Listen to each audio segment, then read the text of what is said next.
안녕하세요. 저는 영광에서 미용학원을 운영하고 있는 강사이자 원장 허미연이라고 합니다.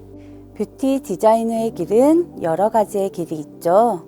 보통 헤어만 생각하시는 분들이 계시는데 뷰티는 포괄적으로 헤어, 메이크업, 네일, 피부 등으로 나뉘어져 있습니다.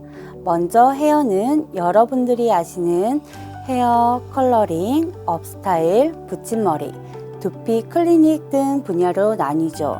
그리고 메이크업을 웨딩, 행사, 무대, 방송 등으로 나뉘며 매장직으로 나아가기도 합니다. 네일은 매장직으로 대부분 나아가는데 가끔 문제성 네일 관리샵을 운영하기도 합니다.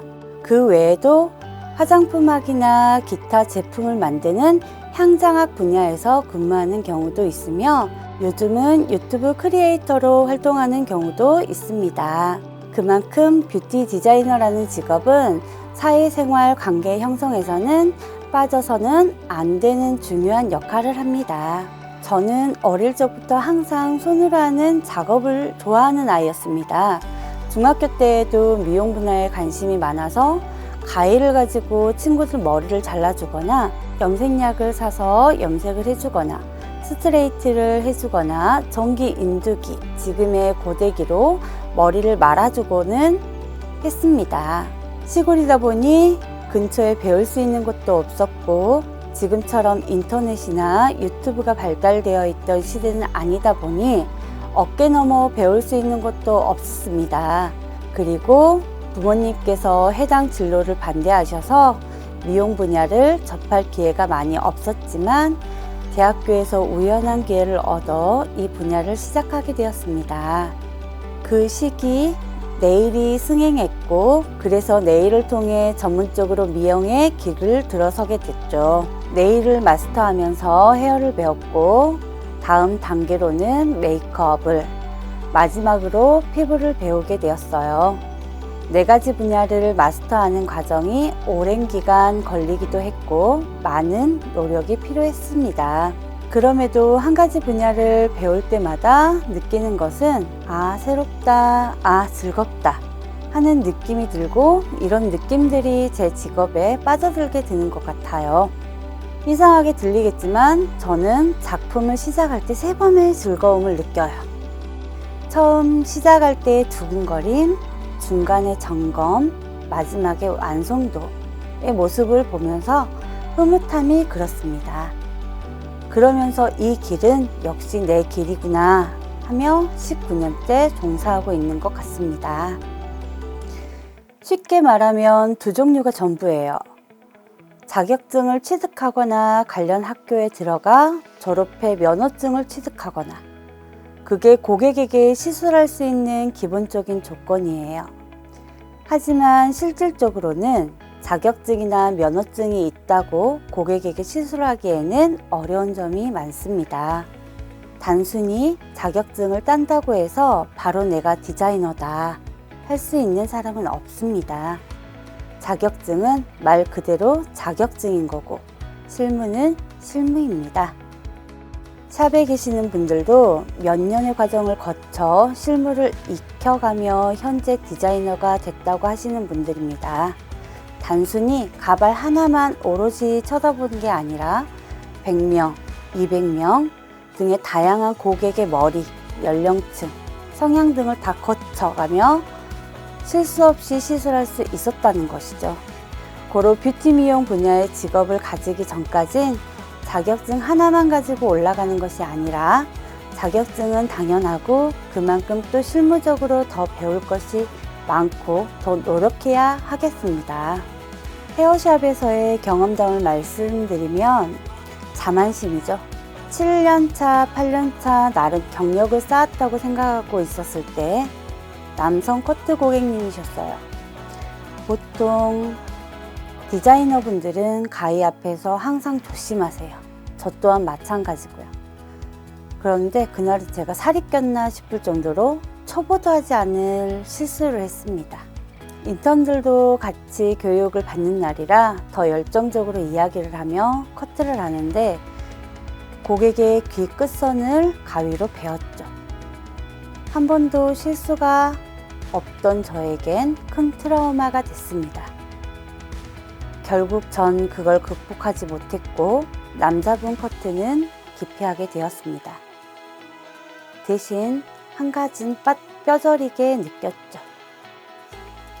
5년, 10년, 15년 그 이후에도 현재까지 저에겐 뱉지 않는 말이 있습니다. 그 정도면 눈 감고도 하겠다 라는 말은 절대 하질 않아요.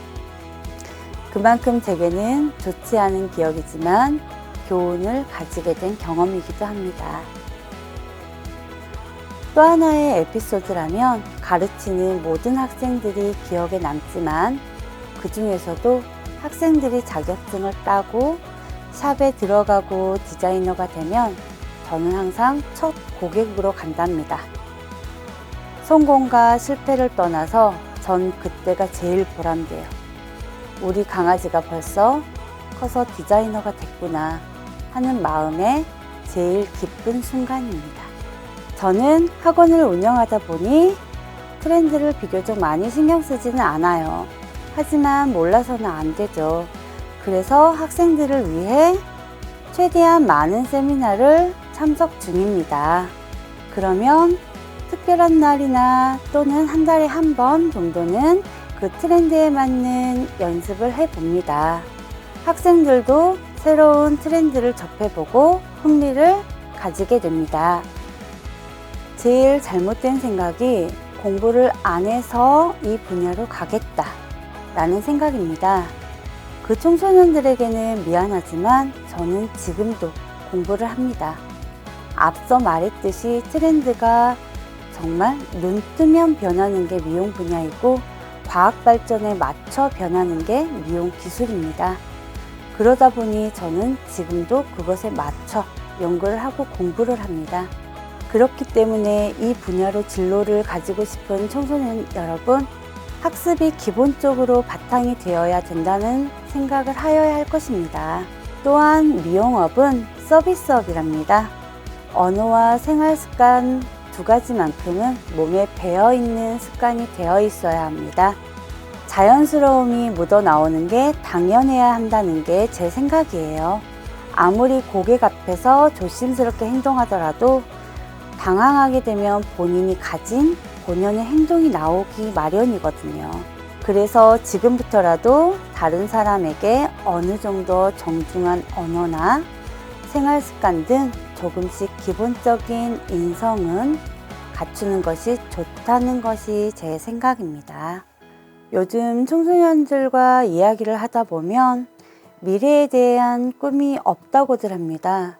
저는 그 나이 때는 물론이고 지금도 하고 싶은 게 너무 많아 시간이 없어서 못하고 있는데 청소년들이 꿈이 없어 못한다는 그 말이 안타깝습니다. 여러분들에게는 성인에 비해서 많은 도전을 할 기회가 있습니다. 무언가를 생각만 하고 앉아있기보다는 실제로 시도를 해보는 것을 추천해드려요. 또한 하고자 하는 일 중에서 일부는 금액적인 부담이 되는 것도 사실입니다.